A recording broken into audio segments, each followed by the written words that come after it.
চলো পড়তে শিখি। বাঘ খেকো শেয়াল।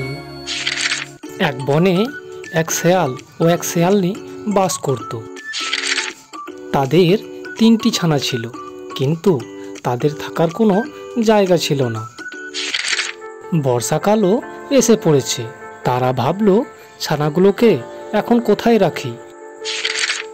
একটা গর্ত না হলে তো এরা বৃষ্টিতে ভিজে মারা যাবে। তারা অনেক খুঁজে একটা গর্ত বার করলো। সেটা ছিল একটা বাঘের গর্ত। তা দেখে শেয়ালনি বলল, ওগো, এটা যে বাঘের গর্ত, এর ভিতরে কি করে থাকবে? শেয়াল বলল, এত খুঁজেও তো আর গর্ত পাওয়া গেল না, এখানেই থাকতে হবে। শেয়ালনি বলল, বাঘ যদি আসে তখন কি হবে? শেয়াল বলল, তখন তুমি খুব করে ছানাগুলির গায়ে চিমটি কাটবে, তাতে তারা চেঁচাবে। আমি জিজ্ঞেস করব, ওরা কাঁদছে কেন? তখন তুমি বলবে, ওরা বাঘ খেতে চায়। তা শুনে শেয়ালনি বলল, বুঝেছি, আচ্ছা বেশ। তারপর তারা ওই গর্তে বসবাস করতে শুরু করে। এমনি করে দিন কতক যায়। শেষে একদিন তারা দেখল যে ওই বাঘ আসছে। অমনি শেয়ালনি তার ছানাগুলোকে ধরে খুব চিমটি কাটতে লাগলো। চিমটি খেয়ে ছানাগুলি বিদঘুটে আওয়াজ করে চেঁচাতে লাগলো।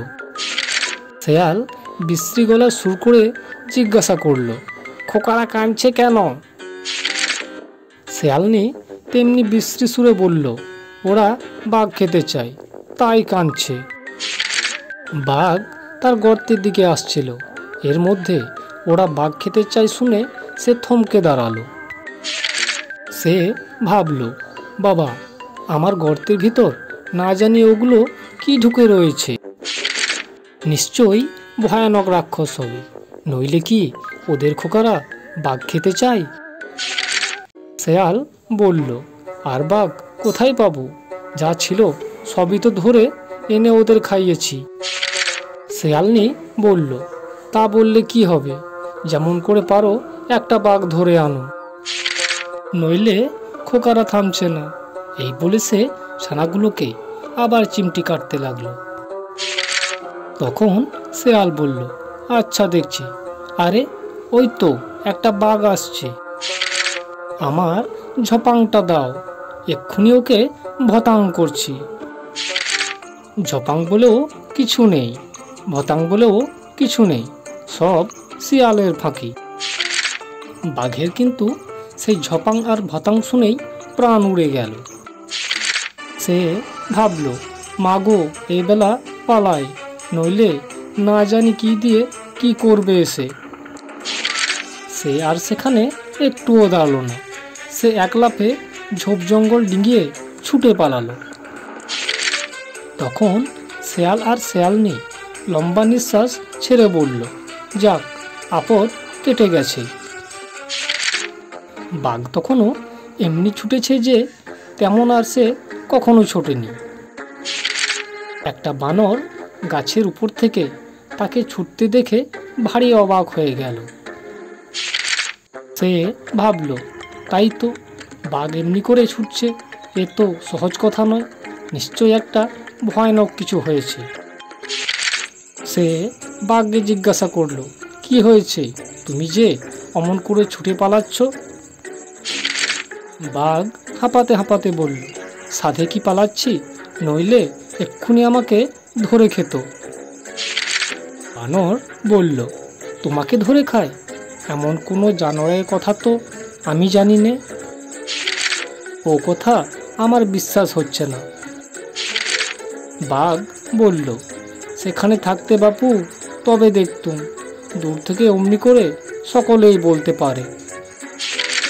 বানর বলল, আমি যদি সেখানে থাকতুম তবে তোমাকে বুঝিয়ে দিতুম যে সেখানে কিচ্ছু নেই। তুমি বোকা, তাই মিছিমিছি অত ভয় পেয়েছ। এ কথায় বাঘের ভারী রাগ হলো। সে বলল, বটে, আমি বোকা আর তোমার বুঝি ঢের বুদ্ধি। চলো তো একবার সেখানে যাই। বানর বলল, যাব বই কি, যদি আমাকে পিঠে করে নিয়ে যাও। বাঘ বলল, তাই সই, আমার পিঠে বসেই চলো। এই বলে সে বানরকে পিঠে করে আবার গর্তের দিকে ফিরে চলল। শেয়াল আর শেয়ালনি সবে ছানাদের শান্ত করে একটু বসেছে। তখনই শেয়ালনি বানরকে পিঠে করে বাঘকে গর্তের দিকে আসতে দেখল। শেয়ালনি তাড়াতাড়ি ছুটে গিয়ে আবার ছানাগুলোকে চিমটি কাটতে লাগলো। ছানাগুলিও ভূতের মতো চেঁচাতে শুরু করলো। শেয়াল বলল, আরে থামো থামো, অত চেঁচিও না, অসুখ করবে। শেয়ালনি বলল, যতক্ষণ না একটা বাঘ এদের খেতে দেবে ততক্ষণ এরা কিছুতেই থামবে না।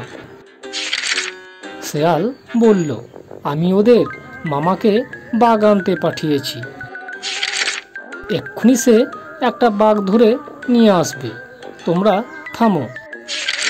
তারপর একটু চুপ করেই শেয়াল আবার বলল, ওই যে তোদের বাঁদর মামা আসছে, দেখ ও একটা বাঘ ধরে এনেছে, আর কাঁদিস নে, শিগগির ঝপাংটা দে, ভতাং করি।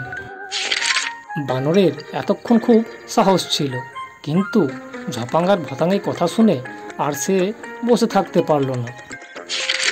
এক লাফে একটা গাছে উঠে দেখতে দেখতে সে কোথায় পালিয়ে গেল।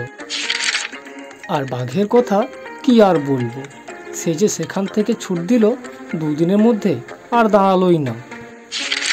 তারপর থেকে তা মনের সুখে সেই গর্তে দিন কাটাতে লাগলো।